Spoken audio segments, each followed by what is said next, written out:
आप सभी ने एक दोहा तो सुन ही रखा होगा कि दुख में सुमिरन सब करे, सुख में करे ना कोई। जो सुख में सुमिरन करे तो फिर दुख काहे को होए।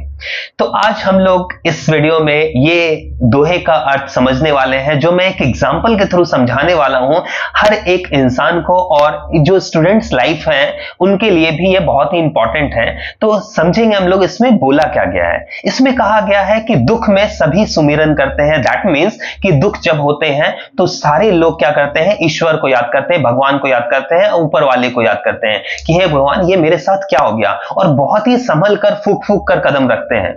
लेकिन जैसे ही सुख आती है वो ये सारी चीजें भूल जाते हैं, और कहीं ना कहीं सारी जो गलतियां उन्होंने पहले कर रखी होती है वो फिर से दोहराने लगते हैं, और वो सारे भूल जाते हैं कि दुख में उन्होंने क्या किया था। जैसे दुख होने पर हम लोग क्या करते हैं, सेविंग करते हैं, खर्च बहुत ही कम करते हैं, बट सुख आने पर हम लोग खर्च बढ़ा देते हैं और सेविंग को भूल जाते हैं, जिसकी वजह से हमारे सारे फंड्स जो है वो खाली हो जाते हैं, और फिर से हमारे पास क्या आता है, दुख आ जाता है।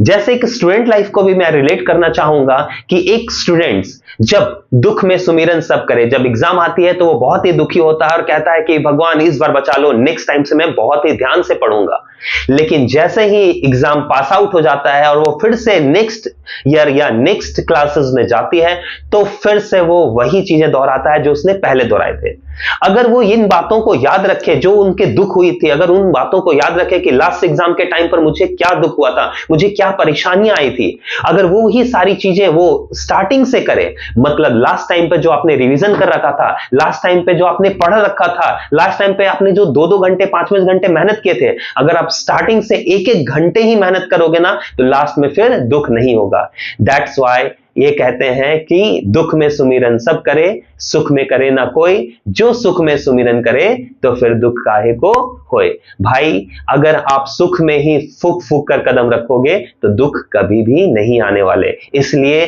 स्टूडेंट्स जो है वो काफी ध्यान दें कि जब आपके पास टाइम है तो इन चीजों पर ध्यान रखें, और पढ़ाई रेगुलरिटी के बेसिस पर करें, इरेगुलरिटीज पर मत करें कि आगे एग्जाम है, एग्जाम आएगा तो पढ़ लिया जाएगा।